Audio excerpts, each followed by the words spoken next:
the center has cracked down on bomb hoax callers. The probe is on bomb hoax calls. And this probe is further intensifying, with sources telling us that VPNs used in many bomb hoax threats.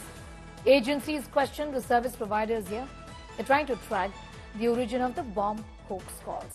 The ministry, the MHA in the past, in the action post multiple hoax threat calls to flights. MOCA, new legislation in pipeline on hoax callers. Strong rules are being framed now.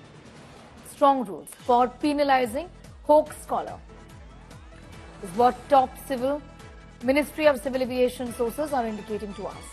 It's a new legislation in the pipeline. Consultations with the Law Department being done for changes in MOC or BCES. Rules soon to clear to deal with hoax call menace. No-fly list which could last for years for hoax callers. Amit getting in more details. Amit, this really is a need of the hour, given that not one but several, by the dozen hoax calls are received day after day in the country. And this, of course, leads to a lot of inconvenience, a lot of loss to the exchequer, doesn't it?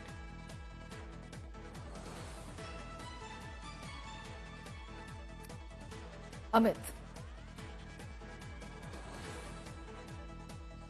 Sneha, yes, in fact, that is why the Ministry of Civil Aviation and other ministry officials as well are working in tandem to deal with this situation.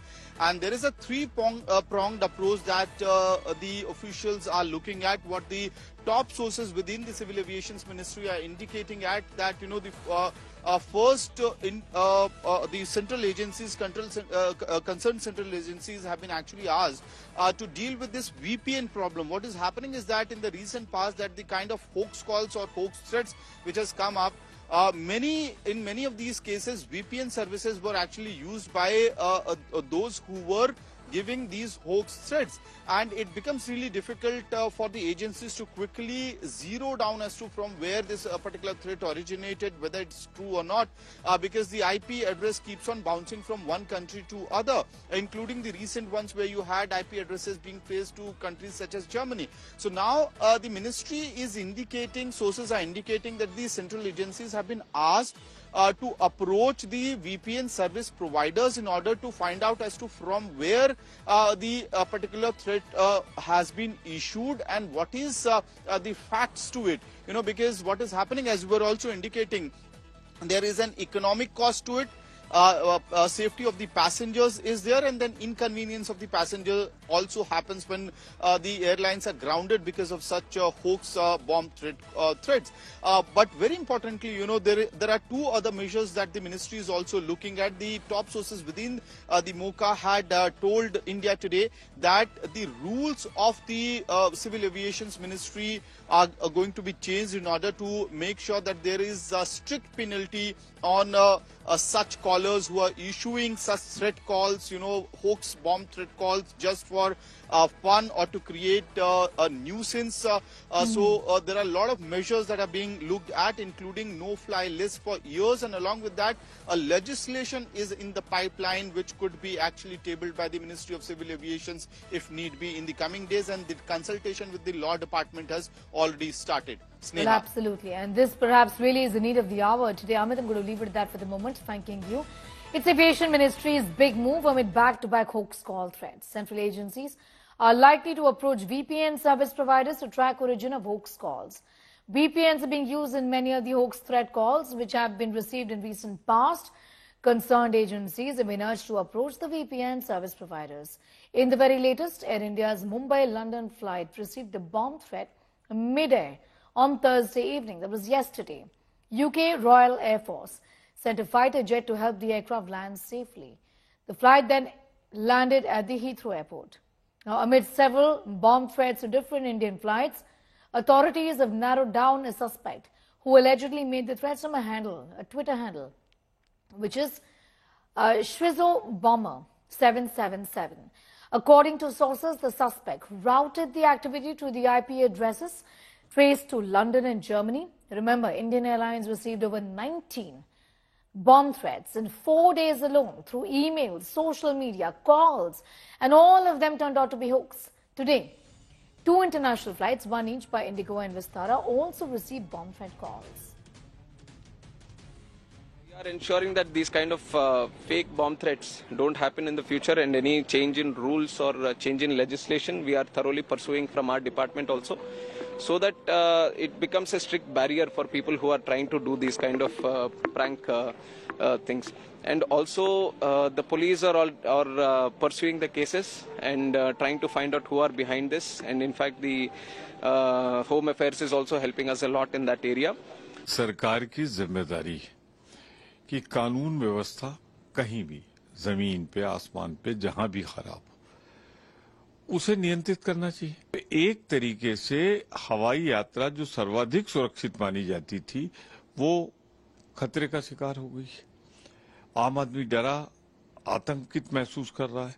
ट्रेनों की हालत ये है जो rail पटरियों पे चल रही हैं, वहां पे रोज कभी सिलेंडर मिल रहा है, कभी कुछ मिल रहा है। तो ये जिम्मेदारी किसकी? ये जिम्मेदारी संबंधित राज्य के साथ भारत सरकार की भी है। तो मैं तो पूरी तरीके से दोषी मानता हूं केंद्र की सरकार को, जो चाहे हवाई नागरिक हो चाहे ट्रेन के नागरिक हो, उनको सुरक्षा देने में पूरी तरह असफल साबित हो रही है। My colleague Shiv Arur spoke to Wing Commander Anil Goyal on bomb hoax threats. Listen into what he said. As a pilot, sir, can you tell us what happens when a bomb scare happens? What is the set procedure?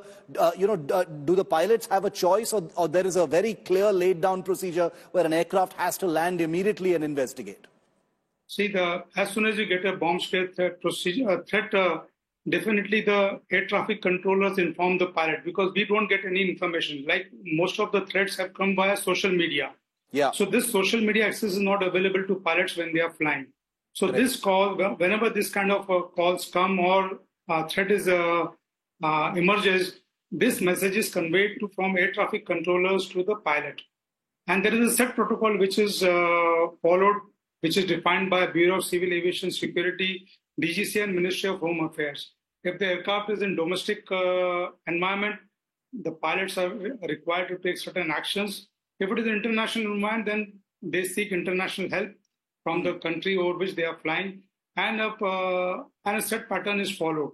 There are designated airfields where a aircraft with a bomb hoax threat can land, because we need to have a lot of security arrangements over there also to carry out certain checks on the aircraft, certain checks on the baggages, which are kept in the hold, the luggage which is carried, and the load which is carried. So everything has to be properly checked. So those airports have to be properly equipped with equipment which can do these kind of checks. Remember, these checks can continue for after the aircraft lands, can continue for almost 8 to 12 hours. Yeah. So it's a big loss not only to the airline but to the passengers also who are stranded over there. So definitely this is a very big area of concern for as a pilot as well as for the passengers. All right, so what next after the bomb threat? Now, what really happens is how this really works. We'll tell you step one by one, essentially. Then the flight captain is alerted, first of all, as per protocol. Step number 2, the flight captain has to declare an emergency. Step number 3, the flight is diverted to the nearest civil or military airfield. The attempt is to land the aircraft. Step number 4, aircraft avoids flying over densely populated areas, because there is obviously a threat to the population living below as well. Step number 5, discreet search launch on board for suspicious items. Step number 6, captain checks with air traffic control before landing. That is mandatory, absolutely mandatory. Step number 7, no reason given to passengers for emergency landing. This obviously is to stop the panic and to curb the panic. Step number 8, can only inform passengers flight diverted for operational reasons. So this usually is the reason that has been given, and the flight has been diverted.